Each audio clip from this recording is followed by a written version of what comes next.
Hello from Jonathan and from me. Welcome to the start of a brand new week here on Anglia Tonight.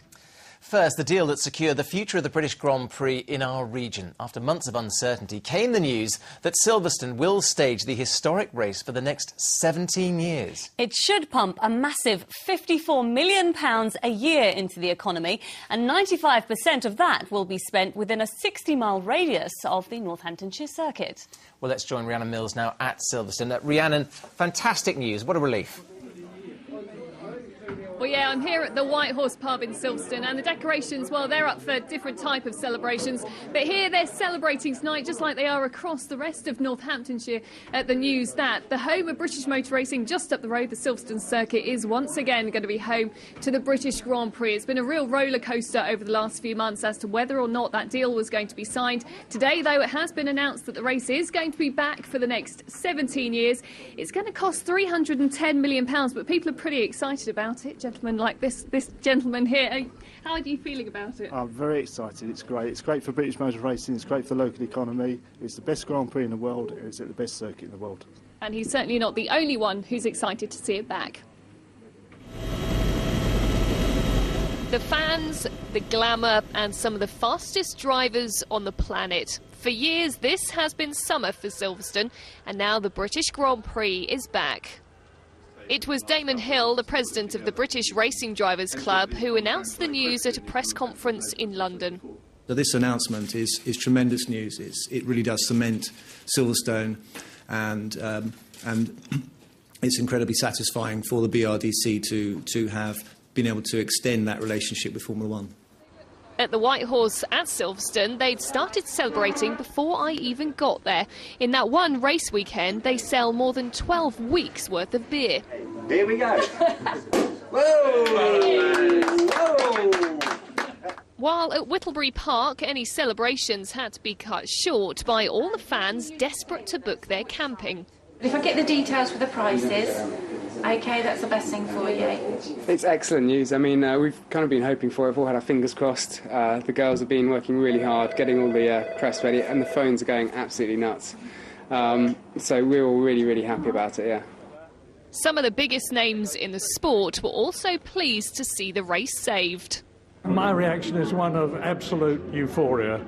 I've been at every British Grand Prix at Silverstone since they began, and it's only right and proper that there should be a British Grand Prix at Silverstone. Motorsport is massive in the UK, so it would have been a big issue for the industry for sure, and most importantly for the fans, because we wouldn't exist if we didn't have the fans in Formula One, and where are those 120, 130,000 spectators that normally are at Silverstone going to go? So it's really good news, and I'm so glad that they've been able to sort something out, and it's not just a one-year deal either, it's for many years, which is great.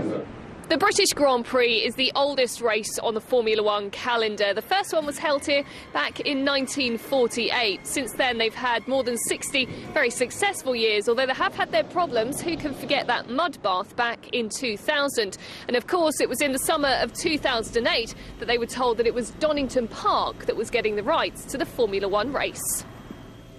After they failed to get the money together, it was Silverstone's chance to get it back. It wasn't going to be easy. Only in the summer, F1 boss Bernie Ecclestone said that the event reminded him of a village fete. But a change of heart and £310 million have sealed the deal for 17 years. With 6 months to go, this has been a fantastic Christmas present for local businesses, the fans and the circuit. Now they're facing another important race to make sure they're ready for July the 11th. Right, make that just over 6 months, 7 months? Can they really be ready in time? It doesn't sound like a very long time at all, does it? But we're being promised that they are going to be ready, and one person who probably knows better than most how long it's going to take is Les. Now, are you going to be ready for the big race? In actual fact, we sort of anticipated sort of this weekend, so we've actually started booking various things already. The marquee's already booked. That was done on Sunday. And Silverstone, you've got the experience, really, haven't you? You've got the years under your belt. Yeah, well, thank goodness I've got a 10th one to go now, plus another 17, but I don't know whether I'll last that 17, I'm quite sure. But yeah, we know exactly what we're going to do. We know exactly what we've got to get in place ready for the event. So we're pretty au fait on everything. Fantastic. I've also been speaking to Richard Phillips from the circuit, who says they've actually been preparing for this over the last few months, so they are more than ready for the event. And before you ask, yes, tickets are already on sale. Thanks for clarifying all of that, Rhiannon. Great stuff. Right, moving on now. A man who held 2 police officers hostage and hijacked a car driven by a fireman has been jailed today. Robert Inman tried to evade arrest by stealing a police van in Peterborough. He abandoned it at the side of the A1 before hijacking a car, forcing the driver to take him to the M11 near Cambridge. Stuart Leiths was at Huntingdon Crown Court. The 3 victims of Robert Inman's gun-wielding rampage, a fireman and 2 police officers, left Huntingdon Crown Court this afternoon after seeing Inman handed an indeterminate sentence for public protection, following an incident in which he held those 2 police officers hostage at gunpoint and then also hijacked a car. Fear, how am I going to get out of this? My wife, my children, am I going to get home tonight? What's going to happen afterwards? Another feeling that went in, it was a feeling of guilt, because if I'm going to let him go, is he going to go off and commit another offence on somebody else? The 2 policemen, Constable Frank Martin and Sergeant Simon Goldsmith, were both held hostage by Robert Inman using a Smith & Wesson revolver at his partner's house in Peterborough, after responding to a report of an argument involving Inman and a neighbour. Inman then took their police van, which he later abandoned at the side of the A1 near Yaxley, before hijacking a car driven by fireman Michael Stebbings and making him drive to the M11 near Cambridge before releasing him. The court heard that the gun Inman had was armed with hollow point ammunition that's designed to mushroom on impact, causing the maximum amount of damage to the target. We are neighbourhood policing officers. We deal with low-level crime, antisocial behaviour and neighbourhood disputes.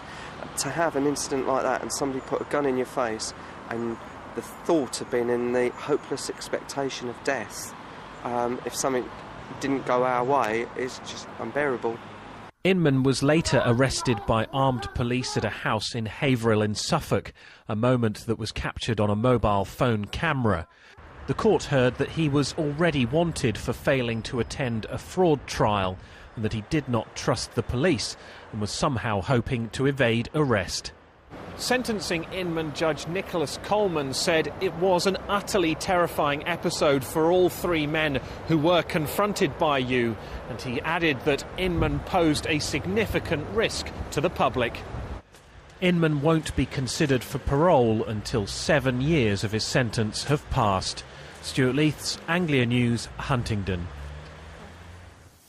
A soldier serving with the Royal Anglian Regiment has been killed in Afghanistan. The Ministry of Defence confirmed in the past few minutes that he died today during an attack by insurgents. The soldier's family have been informed. His death brings the total number of British fatalities in Afghanistan this year to 100. He's the first member of the Royal Anglian Regiment to be killed during their latest tour of duty.